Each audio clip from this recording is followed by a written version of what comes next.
नमस्कार मित्रों, मैं पुनः एक बार भाई देवघरे अपने YouTube चैनल सड़े तोड़ पर आप सभी का स्वागत करता हूं, वंदन करता हूं।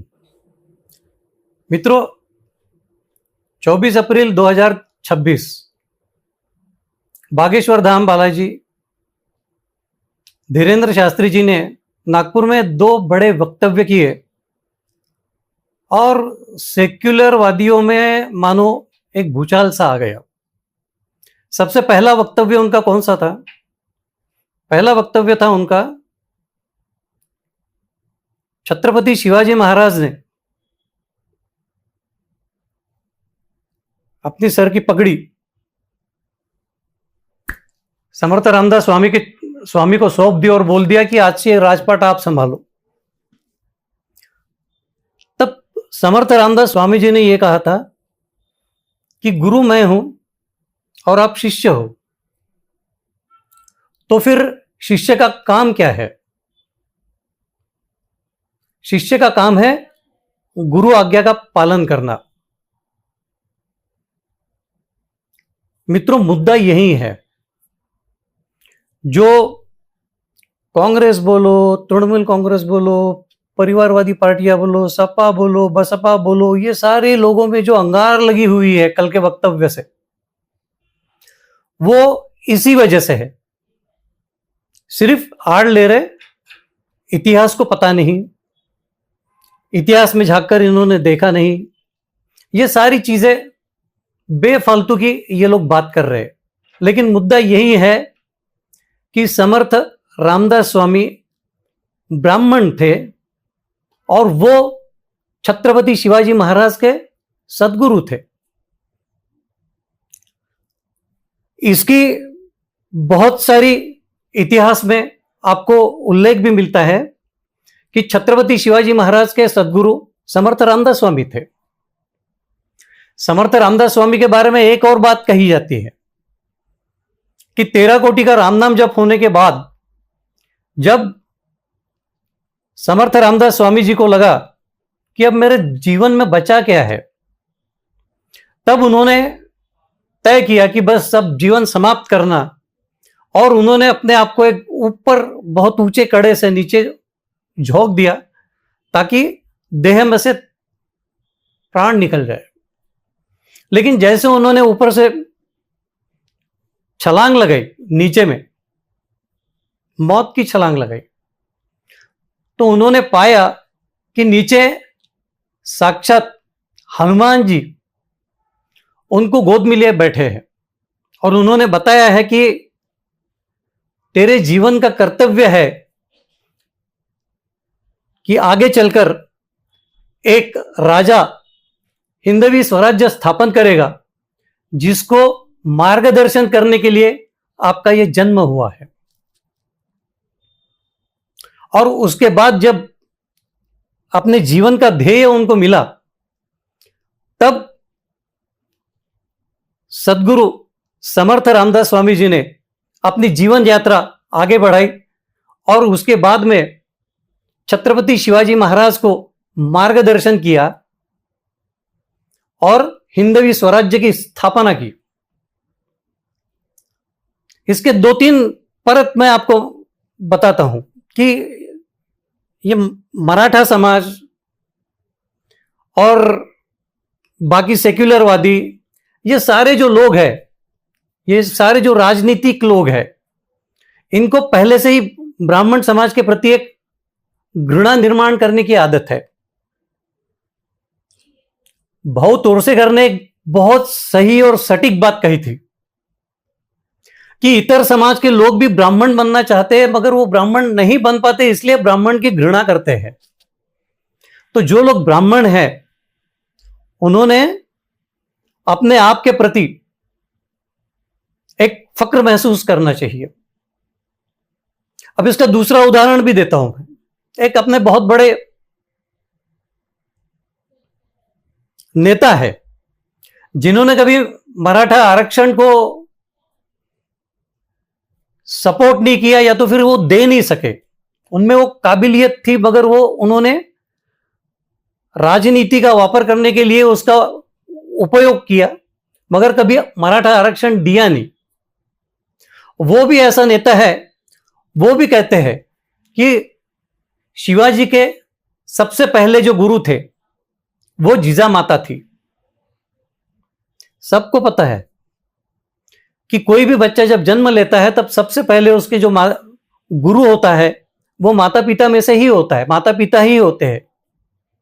लेकिन जो आध्यात्मिक गुरु होते हैं, किसी कार्यवश आगे बढ़ाने के लिए, समाज को दिशा देने के लिए जब बात आती है, तब छत्रपति शिवाजी महाराज जैसे बड़े बड़े धुरंधर क्षत्रियों का जन्म होता है और मार्गदर्शन करने के लिए समर्थ रामदास स्वामी जैसे महान संत इस कार्य में अपने आप को झोंक देते हैं।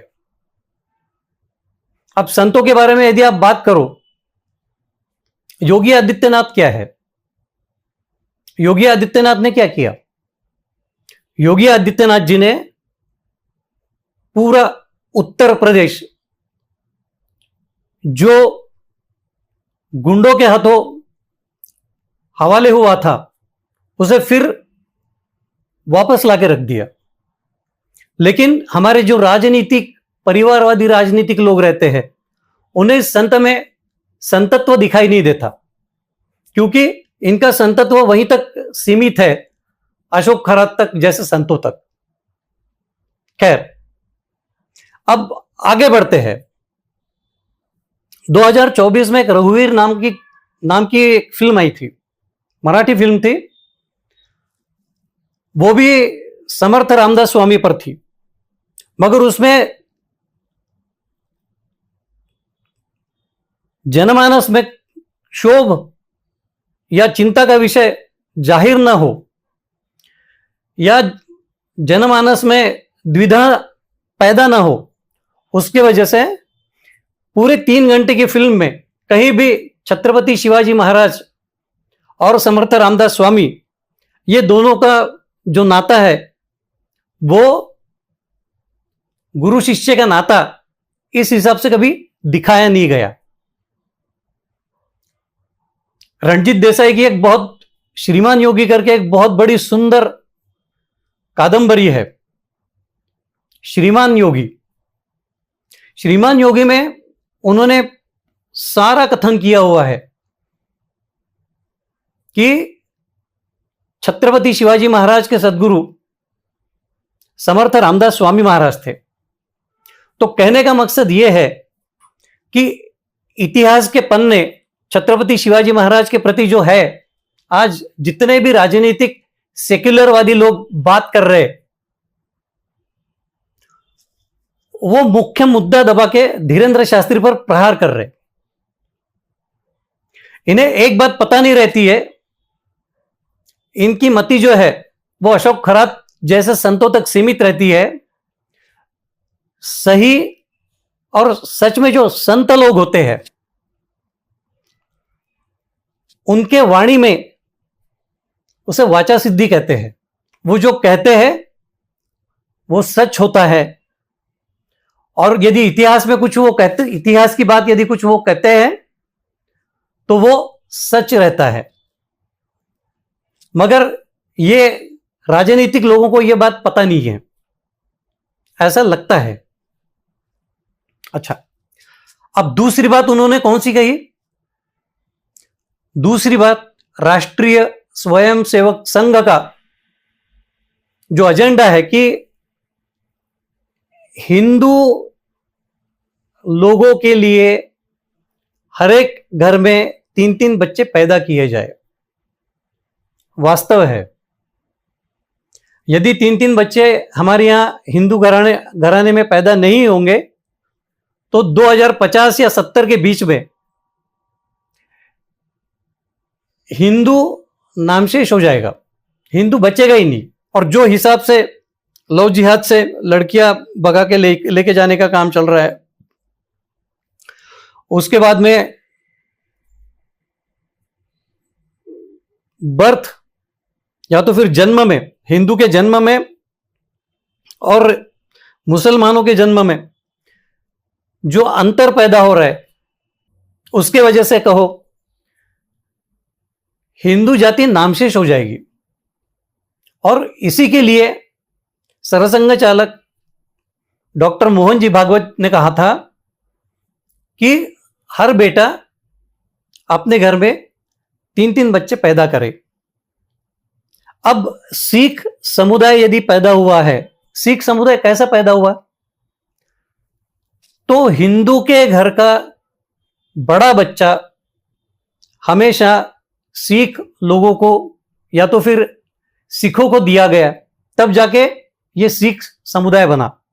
और इनका कर्तव्य था कि हिंदू जनजाति का रक्षण करना, यह सिखों का कर्तव्य था। अब इतनी साल पुरानी परंपरा धीरे धीरे धीरे धीरे राजनीतिक भेद, वैचारिक भेद, इनकी वजह से अलग होने के कगार पे आ गई। अब सिख समुदाय भी अपने को अलग मानने लगा। कनाडा का सिख समुदाय तो भारत में एक दूसरा एक और खलिस्तान बनाने के चक्कर में पड़ा हुआ है। तो ये सारी बातें धीरे धीरे धीरे धीरे समय के साथ बदल रही है। मगर मुख्य मुद्दा यह था कि चौथा बच्चा जो धीरेन्द्र शास्त्री जी ने कहा था कि वो संघ को दे, इसी का मतलब यह है कि पुरानी परंपरा में हमारे जो हम एक बच्चा सिखों को देते थे ताकि ये हिंदू जनजाति का रक्षण करे, उसी के वजह से धीरेन्द्र शास्त्री जी ने यह कहा है कि एक बच्चा संघ को दे ताकि हिंदू समाज का रक्षण कर सके। आज इस बात की हमें बहुत सख्त जरूरत है। हमारे राजनीतिक जो लोग हैं बड़े बड़े, उनका एक अपना खुद का स्वार्थ होता है कि ताकि कुछ भी करे, लोगों को भ्रमित करके हम लोग सत्ता में आए, या तो फिर एक भाजपा ऐसा है कि जहां तक के भाजपा हिंदू समाज को सपोर्ट करते रहता है, हिंदू समाज के प्रति अपना कर्तव्य निभाते रहता है, लेकिन ऐसा दूसरा कोई भी पक्ष यहां पर नहीं है। जो एनडीए अलायंस है वो सारे मानते हैं, लेकिन बाकी कोई भी इसमें मानता नहीं है। और बड़े खेद के साथ कहना पड़ता है कि ये जो भी लोग आज धीरेन्द्र शास्त्री पर लांछन लगा रहे, उनको खुद को पता नहीं है कि वो किस पर लांछन लगा रहे हैं, और हिंदू समाज के प्रति खुद को कितना धोखा दे रहे हैं। स्वातंत्र वीर सावरकर, उन्होंने एक बात सच में कही थी कि कांग्रेस एक ऐसा पक्ष है जो हिंदू विरोधी है, देशद्रोही है, और वक्त आने पर यदि उसको पता चलता है कि हमें जनेऊ डालने से भी हिंदू लोगों का वोट मिलेगा, तो वो कोर्ट के ऊपर से भी जनेऊ डालेंगे और हिंदू का वोट ले लेंगे। लेकिन करता क्या है कांग्रेस? 70 साल तक के हिंदू का वोट लेते रहा और हिंदू के विरोध में कार्य करते रहा। मैं मेरे हमेशा यह बात बताने के लिए नहीं भूलता हूं कि आज भी स्वार्थी सेक्युलर, जिनको हिंदू सनातन धर्म के प्रति पता नहीं है, ऐसे 90% हिंदू कांग्रेस में है जो खुद का स्वार्थ साधने के लिए हिंदू समाज के प्रति घृणा फैलाते हैं। तो ऐसे लोगों ने भी समझना चाहिए। अभी हेमंत बिस्वा जैसे 1-2 लोग वहां से बाहर निकले कि जिनको पता चल गया कि कांग्रेस क्या चीज है। सिर्फ कांग्रेस ही नहीं, सारे कांग्रेस में से निकले हुए जितने चिल्ले पिल्ले हैं, राष्ट्रवादी कांग्रेस हो गया, तृणमूल कांग्रेस तो पूरा के पूरा हिंदुओं के खिलाफ है। उसके बाद में परिवारवादी पार्टियां हो गई, सपा हो गया, तेजस्वी यादव वाली पार्टी हो गई, ये सारे हिंदुओं के खिलाफ काम करने वाली पार्टियां हैं। आप जड़ में जाके देखोगे तो यही पाओगे। तो मेरा कहने का मकसद यह है कि ये जितने भी राजनीतिक दल आज धीरेंद्र शास्त्री जी पर प्रहार कर रहे, वो अपने स्वार्थ की वजह से प्रहार कर रहे, जबकि धीरेंद्र शास्त्री जी ने घर वापसी का जितना प्रोग्राम बनाया है, जितने लोगों को हिंदू धर्म में वापस लाने के लिए उन्होंने उनकी जो मशक्कत चल रही है, भारत देश को हिंदू राष्ट्र बनाने के प्रति उनकी संवेदना, आस्था और समर्पण, ये सारी चीजें यदि आप देखोगे, धीरेंद्र शास्त्री जी ने जो भी कहा है वो सटीक और सही कहा है, ताकि भारत एक पुनः हिंदू धर्म का राष्ट्र निर्माण करे, हिंदू धर्म के प्रति जागरूक रहे और आगे चलकर हिंदू राष्ट्र भारत सारे विश्व का विश्व गुरु करके कल्याण करे। अभी हमने देखा अमेरिका का क्या चल रहा है। अमेरिका खुद के स्वार्थ के लिए कहां तक गिर चुका है, लेकिन क्या हमने इस तरह का कभी काम किया है? गत 10,000 सालों में हमने हमारा देश आगे बढ़ाने के लिए या देश का एक्सपेंशन करने के लिए किसी पे युद्ध नहीं थोपा है। 10,000 साल तक पहले की बात कर रहा हूं। और आज भी हम लोग जो है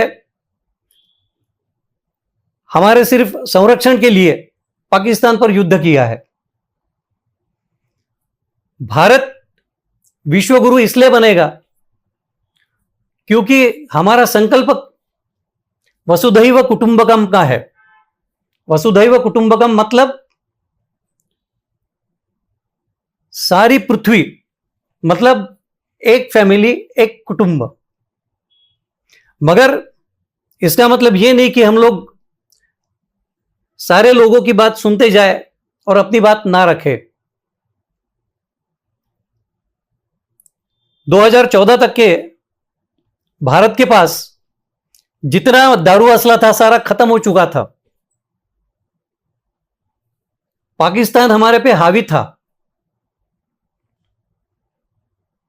नवाज शरीफ जैसा पंतप्रधान पाकिस्तान का हमारे पंत प्रधान को देसी औरत करके नाम से बुलाता था। क्यों बुलाता था? क्योंकि हमारे में शक्ति नहीं थी, पावर नहीं थी, हमारे पास शस्त्र नहीं थे। पिछले 10-11 साल में मोदी जी ने सबसे पहले तो अपने पास में शस्त्र साठा लिया, पावर साथ में लाई। ये सारी चीजें इकट्ठा करने के बाद अब जब हम बात करते हैं तब सारा विश्व हमारी सुनता है। आज तक जो गलती हमने कांग्रेस के हाथों सत्ता देके करी थी, वो गलती विगत 3 चुनावों में हमने सुधारी है। यही चीज जारी भी रहनी चाहिए। तो आज के कहने का मेरा मुद्दा यह था कि धीरेंद्र शास्त्री जी ने जो 2 बातें कही हैं, वो हिंदू लोगों ने सर आंखों पर लेनी चाहिए। हम लोग 2 बात लेंगे। सबसे पहली बात तो छत्रपति शिवाजी महाराज के सदगुरु जो थे वो समर्थ रामदास स्वामी महाराज थे। वो ब्राह्मण थे, उसके वजह से ये सारा लोगों का जो अंगार लगी है वो उसी की वजह से लगी है। ठीक है। दूसरा ऐसा है कि हर हिंदू को 4 बच्चे होने चाहिए और एक बच्चा संघ को यदि दिया तो भारत बहुत जल्द हिंदू राष्ट्र बनने की ओर अग्रसर होगा। इन दोनों बातों का मैं समर्थन करता हूं और हर हिंदू ने करना चाहिए। इतनी बात कहकर मैं आज का यह वीडियो यही समाप्त करता हूं। अच्छा लगे लाइक करें, सब्सक्राइब करें और शेयर करना ना भूलें। धन्यवाद। फिर मिलेंगे।